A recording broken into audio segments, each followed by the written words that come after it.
Hello students, उम्मीद करते हैं आप सब घर पे स्वस्थ होंगे और अपने स्वास्थ्य का पूरा ख्याल रखेंगे और पढ़ाई को कंटिन्यू रखेंगे। बेटा, जिन बच्चों ने पीडीएफ नहीं निकलवाई है वो अपनी पीडीएफ निकलवा करके कार्य करना शुरू कर दें। इसके लिए कोई कोताही ना बरतें। सभी की फ़ोटोकॉपी निकलवा लेना सभी सब्जेक्ट की, और उसके अकॉर्डिंग ही एक अलग से लिस्ट लगा के उसमें आपको काम करना है। ये आपकी फ़ोटोकॉपी जिस दिन आप आओगे चेक होगी, इसमें किसी प्रकार की ढील ना बरतें। बाद में कहोगे सर हमें पता नहीं था, बार बार बताया जा रहा है। इसलिए समय रहते इसको निकलवा करके और जो आपको असाइनमेंट दिया है उसको समय रहते पूरा कर लें। साथ में जो ये वीडियो भेजी जा रही है इनका जो होमवर्क है उसको भी अपना ना कवर करते रहें साथ साथ। देखिए बेटा, पिछली वीडियो में हमने पढ़ा था जनसंचार माध्यम क्या होते हैं, जनसंचार माध्यम कार्य बताइए। आज की इस वीडियो में हम पढ़ेंगे कि प्रिंट माध्यम से क्या होता है, इसकी विशेषता प्रकाश डालें। तो देखिए, मैंने कल भी बताया था आपको कि जनसंचार के प्रमुख माध्यम हैं 4, जिनमें पहला प्रिंट माध्यम है, दूसरा रेडियो, तीसरा टेलीविज़न और चौथा इंटरनेट। तो प्रिंट मीडिया से आप क्या, प्रिंट माध्यम से आप क्या समझते हैं, इसकी क्या विशेषताएं होती है, ये आज की इस वीडियो में हम पढ़ेंगे। तो देखिए, प्रिंट माध्यम से अभिप्राय उस माध्यम से है जिसमें किसी संदेश को मुद्रित करके पाठक तक पहुंचाता है। मुद्रित होता है छाप। तो प्रिंट माध्यम से अभिप्राय उस माध्यम से है जिसमें किसी संदेश को छाप करके पाठकों तक पहुँचाता है। इसे मुद्रित माध्यम भी कहते हैं। ये माध्यम जनसंचार के आधुनिक माध्यमों में सबसे पुराना है। और देखिए, प्रिंट मीडिया या मुद्रित माध्यम जनसंचार का सबसे पुराना माध्यम है।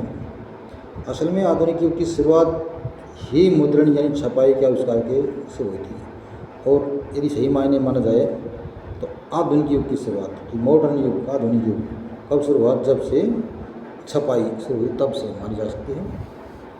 हालांकि मुद्रण की शुरुआत चीन से हुई थी, लेकिन आज हम जिस छापेखाने को देखते हैं उसके आविष्कार का श्रेय जर्मनी के गुटेनबर्ग को जाता है। अब देखिए, हालांकि यदि हम माने तो मुद्रणीय छपाई की शुरुआत हुई चीन से, लेकिन जो आज का वर्तमान छापाखाना है उसके आविष्कार का श्रेय जर्मनी के गुटेनबर्ग को जाता है। छापाखानी यानी प्रेस से क्या आविष्कार से दुनिया की तस्वीर बदल दी है। जो कि छापाखाना कह सकते हैं या प्रेस कहते हैं, इसने तो दुनिया की तस्वीर को बदल कर रख दिया है। यूरोप में पुनर्जागरण यानी रेनेसां की शुरुआत में छापेखाने की अहम भूमिका रही। देखिए, यूरोप में तो जो पुनर्जागरण हुआ था, फिर से जाग जाना, फिर से विकास की ओर बढ़ना, उसमें तो उसका नाम दिया गया था रेनेसां। इसमें तो छापाखाने ने बहुत महत्वपूर्ण भूमिका निभाई है। भारत का पहला छापाखाना सन 1556 ईस्वी में गोवा में खुला था। इसे मिशनरियों ने धर्म प्रचार की पुस्तकें छापने के लिए खोला था।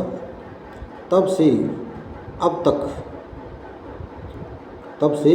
तक मुद्रण तकनीकी में काफ़ी बदलाव आया है और मुद्रित माध्यमों का एक व्यापक विस्तार हुआ है। देखिए, वैसे तो आप सबको पता है कि भारत में पहला छापाखाना 1556 ईस्वी में गोवा में था और ईसाई मिशनरियों ने अपने धर्म प्रचार की पुस्तक छापने के लिए इसका आविष्कार किया था। लेकिन तब से लेकर आज तक इस मुद्रण की तकनीक में बहुत ज़्यादा बदलाव आ गया है और एक हस्ते मुद्रित माध्यम का बहुत विस्तार हो चुका है।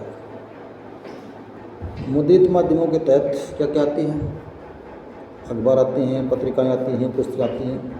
हमारे दैनिक जीवन का कितना बड़ा महत्व है इनका, हमारे दैनिक जीवन में कितना बड़ा महत्व है, आप सबको पता है। ये दोहराने की जरूरत नहीं, ये बताने की जरूरत नहीं है कि पुस्तकों का, समाचार पत्रों का हमारे जीवन में कितना बड़ा हिस्सा, ये बताने का आवश्यकता नहीं है। मुद्रित माध्यम की सबसे बड़ी विशेषता ये है कि इसमें छपे हुए शब्दों में स्थायित्व होता है। सबसे बड़ी विशेषता ये है कि इसमें जो छपे शब्द है ना, उनमें स्थायित्व होता है। उसे हम आराम से और धीरे धीरे पढ़ सकते हैं। पढ़े हुए विषय को सोच भी सकते हैं और अगर कोई बात समझ नहीं आ रही है तो उसे दोबारा पढ़ सकते हैं। जितनी बार चाहे उतनी बार पढ़ सकते हैं। तो ये पहली विशेषता है। दूसरी विशेषता है ये नहीं, अगर हम अखबार या पत्रिका पढ़े तो हम अपनी पसंद के अनुसार किसी को भी पृष्ठ या उस पर प्रकाशित किसी भी समाचार या रिपोर्ट को पढ़ने की शुरुआत कर सकते हैं।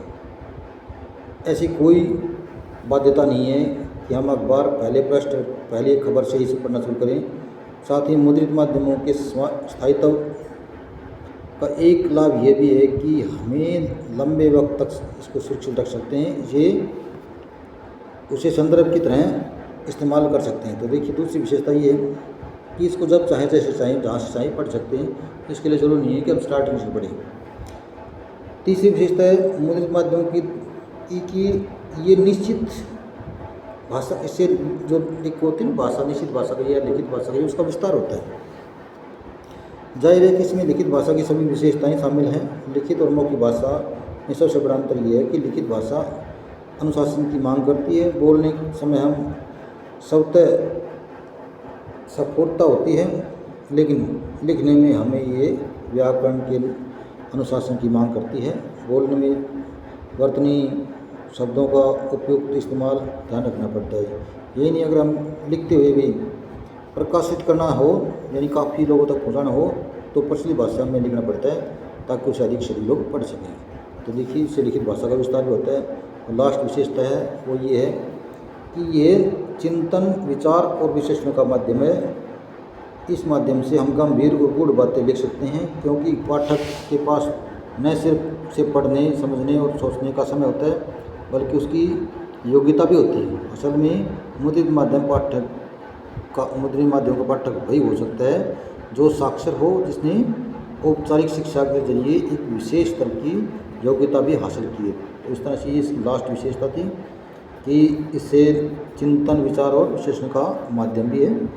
हम गंभीर और गूढ़ बातें वो भी इसमें लिख करके सुरक्षित कर सकते हैं और लंबे समय तक उनको सुरक्षित भी रख सकते हैं।